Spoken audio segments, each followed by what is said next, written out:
All right, everybody, what's going on? Welcome back to the channel. Today we're going to sample a few fragrances. I've been taking this a little bit at a time on this Mayo Fusciuni set. We're going to try some niche fragrances from Italy. If you guys don't know the Mayo Fusciuni stuff, it is perfumed by Giuseppe Imprezabile. Some amazing perfumery coming out of this house, and I really enjoy it.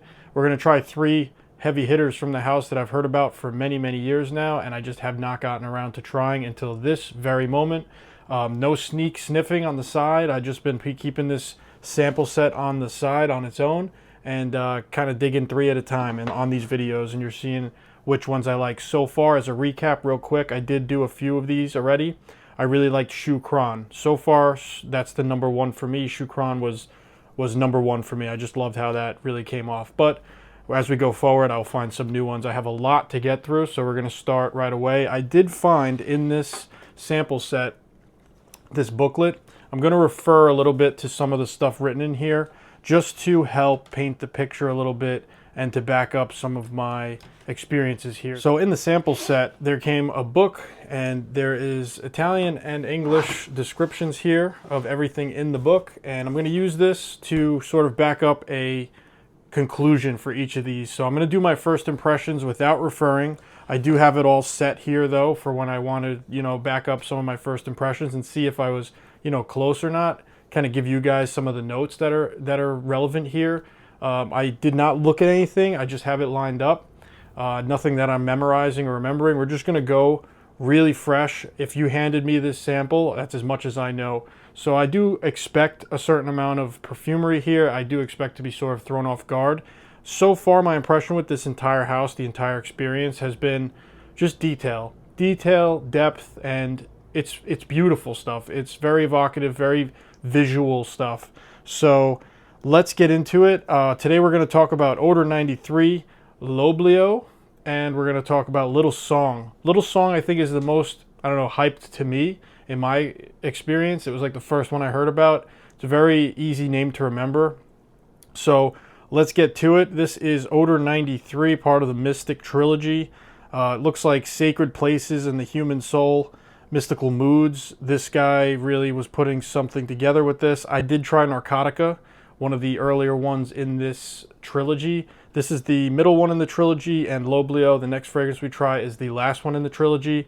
I wonder if I should have smelled them by trilogy, but anyway, we're going to try the middle one and the last one in this Mystic trilogy and see how it kind of crescendos and wraps up. Let's see if we get anything. So Odor 93, we're going to go two sprays here. Great sprayers in this. In the air, it smells great. It's really pretty stuff. This is florals. Definitely some kind of florals, exotic florals. Almost like a little bit almondy in a way. Very exotic florals, very colorful, slightly, white florals, purple stuff kind of going on here. It's pretty, it's clean, it has a fresh layer to it, it has some exotic florals, and what would I say is maybe like a little nuttiness.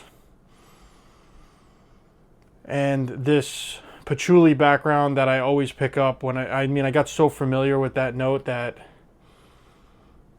patchouli kind of base is really present here. So I like it. It's not a gourmand, but it's somewhere in that direction of something that smells like in that direction of, it's almost like an edible thing in a way. But it's florals, it's fresh. It has a slight kind of white floral bitterness to it, just a little bit. Definitely a fresh, sort of pretty fragrance. It's very pretty. It's more on the feminine side in my opinion. Odor 93, not one that I would buy right now off the rip, just off of first impressions. Not something that I would really rock. So to refer a little bit to the book here, I see tuberose, narcissus, guaiac wood, patchouli, and cumin. Now I had no smell of the cumin. None of the smell of the cumin at all. That's usually a spicy sort of, masculine spiciness. Now what I get here is mostly this creamy sort of white floral freshness with some kind of color added to it. Now it says that there is tuberose, narcissus, and guaiac wood. Definitely has tuberose, but it's not that kind of tuberose that is sort of traditionally used. I feel like it transcends that. It gets away from the stereotypical tuberose smell. This is really nice. Not for me, and I think that I would have to actually wear this to like get to know it a little more. I feel like the heat of your skin is going to be a big deal with a lot of these. These niche fragrances are super hard off strip, guys. But this is just a first impression to provide value, but also to log my experiences on here. So for you guys out there who are looking for a complex floral fragrance, really no spice going on here. I don't get any spice. It's more of a fresh floral. Some exotic sort of colors going on in here that are different than the usual mix down. I got a little bit of an almondy feel, but not quite fully heliotrope kind of thing. Not really. Very, very interesting though. Not something that I would rock, I don't think. So let's move on. We're going to try some new stuff here. We're going to try Loblio. Loblio. L-O-B-L-I-O. Very nice samples here from Mayo Fusciuni. I think that the sprayers are great. I mean, it looks like they're generous too. It's a pretty good size sample. You can get a lot done with these.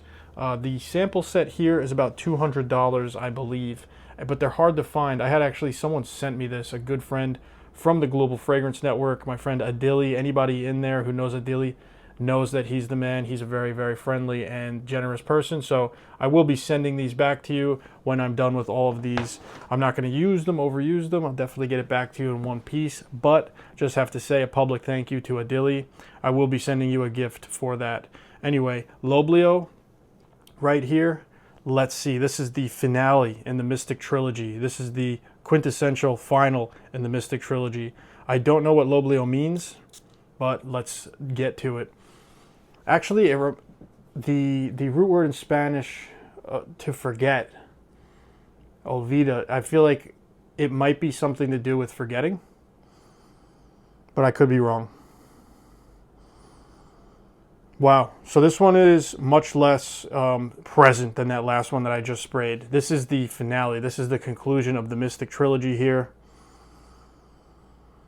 I almost want to spray a lot of this. I actually really like this right off the rip. It's, again, got this moody feel to it. It's very close to the strip. I think I'm going to put this on my arm. I just have a feeling I want to put it on my skin. I'm going to do like 3 sprays on my arm and then just live with it for a second.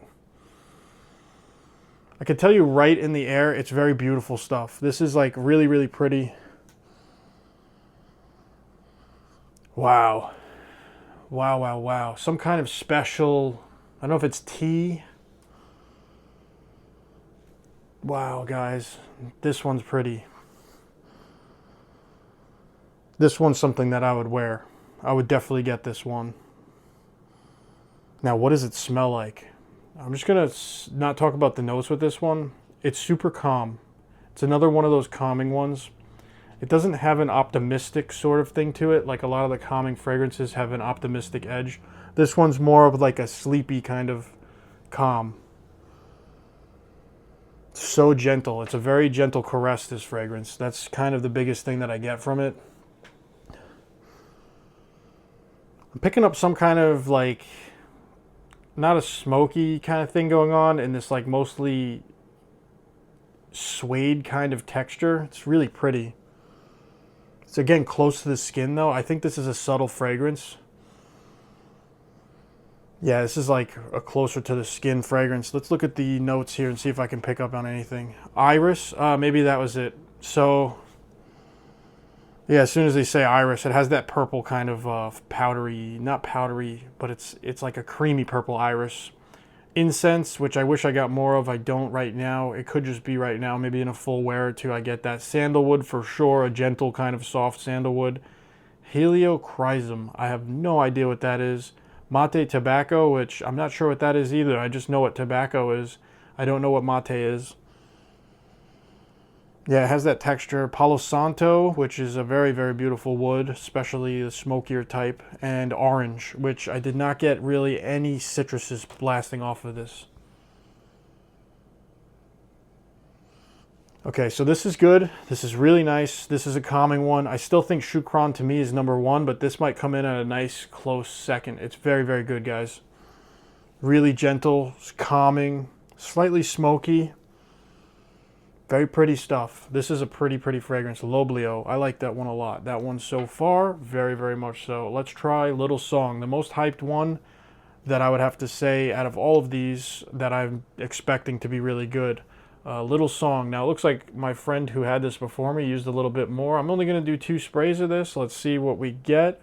Not sure what to expect here. It smells familiar to something actually in the air right there. Wow. I almost feel like this is chocolatey in a way. It has some kind of a... I'm going to use the other arm. This is very pretty stuff too. This is wearable. This is masculine, wearable. It's not quite chocolatey, guys, but it's almost like they took like a tobacco leaf and like made it chocolatey. Or leafy. I'm going to put this on my skin too. I'm going to just do 1 more spray on this arm. 2. Always. A little bit extra. A little bit extra. Anyway, let's see what we get. This is very, very nice, guys. Something in this reminds me of 1740 by Histoires des Parfums. Although this is different, it's very, very close to that, in that direction of 1740. This is way more bass heavy, though. This has like a actual structure and body to it. You could really pick up on this leafy, sort of chewy, bassy thing that's going on here. It almost reminds me of like thick tobacco leaf or something like that. Let's just take a look. Let's refer. It says coffee, rose, and tobacco, and it's a parfum. Interesting. I don't really pick up on the rose, and usually rose sticks out to me, and I don't always love the rose in my fragrances. It has to be like a specific way. This one, I think the rose is almost undetectable for me right now. Maybe in the dry down it'll come out, but definitely tobacco. And the way they use the coffee, guys, it's almost like they morphed it out of coffee and turned it into what I'm picking up as more of cacao. It's more in that direction. It's like a tobacco cacao fragrance. And I swear I got a boozy vibe that's reminding me of 1740, like hella. It really smells like 1740 a lot. If you don't know what that is, it's kind of like this old school smelling, interesting, sweet fragrance. It's not really sweet like that, but somewhere in between like private label and, I don't know, a more mass appealing smell. Quite musky too with this, quite musky actually. Like that clean, fresh musk bed, but colored with coffee, colored with tobacco. And I can't stress enough how important that tobacco is here. I'm really picking up this fusion of tobacco and coffee that really is harmonious with each other. And that's, I feel like, the main player.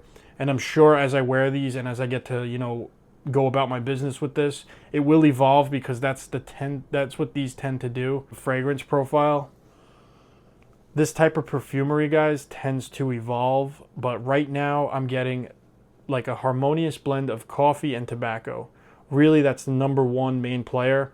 And there's got to be some kind of like a musky sort of animalic thing going on. Like I'm getting just in the background like a masculine edge to this. It's very, very nice.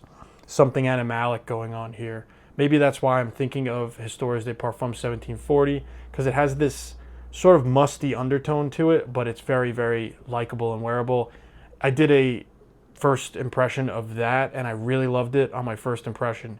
It was just a hit right away. So it makes sense that I really like this. It feels like it's a niche kind of different interpretation of a similar kind of profile to that. And I already like that, so now I really like this one. Yeah, I could see myself wearing this too. This would be more of a dressed up vibe to me though. I feel like I want to dress up with this.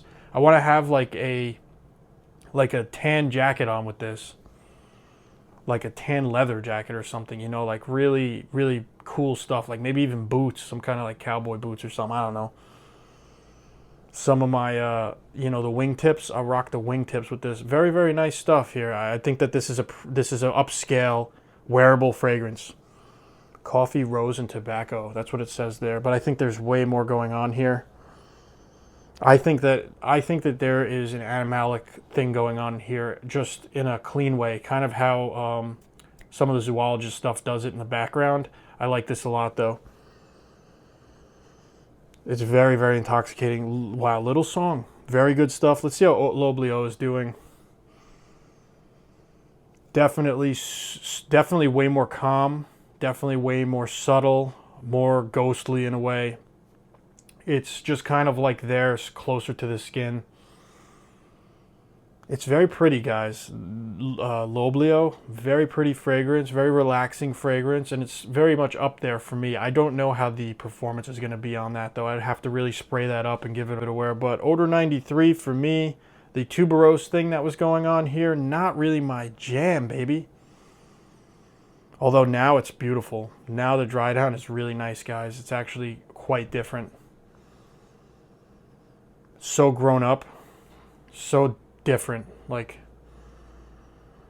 really good stuff. Wow, it's pretty, guys. It's beautiful. It has these elements to it that are hard to explain. Kind of tickles the nose a little,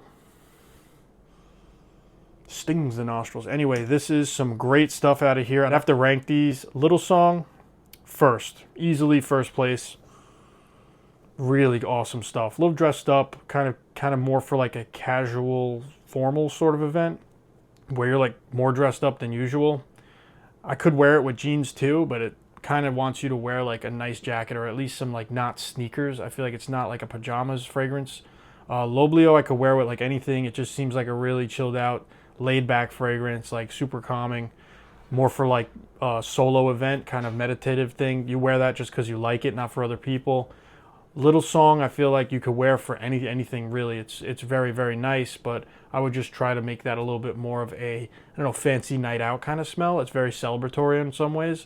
And then I'd say the outlier though, I wouldn't want to rank it last because it's so different, but as perfumery goes, this is the Odor 93 here is just very, very good perfumery with these very tricky florals that are going on here. And a lot of this, very difficult to explain, guys, on first smell. You go ahead and try these and see how you explain them. With no brief, nothing like that, just going straight into it. And I'd have to say, this is very, very good. But I don't know if I could wear it. It's just a little bit too much on the tuberose for me, even though they did avoid the textbook tuberose thing.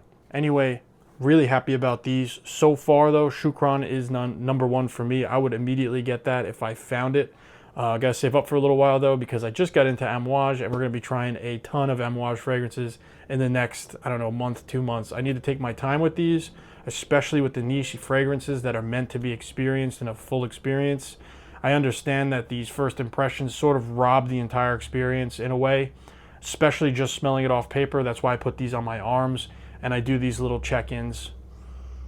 So far, Little Song hasn't really changed much since I sprayed it. It's kind of like the same party that's been going on the whole time. And I am hot right now. My skin is hot, so this thing is like burning off of me. We're trying to get to that dry down quick. So far, beautiful. It's almost in the direction of leather, like a brown leather. It reminds me a little bit of Cuir de Chine from Les Indemodables. Not in smell, but exactly how that makes me feel. And sort of like smell too. And the Loblio smells a little bit more creamy, down to the skin, very purple, very chilled out, very calm, smooth, creamy, suede-like kind of thing. Soft, a little powdery, really nice stuff. Anyway, guys, hopefully you guys had a great time as we checked out some Mayo Fusciuni fragrances. I'm trying to document all these as I go and do a little bit of justice to them along the way. Anyway, I'll see you guys in the next one. Let me know in the comments your favorite Mayo Fusciuni fragrances. All right, peace.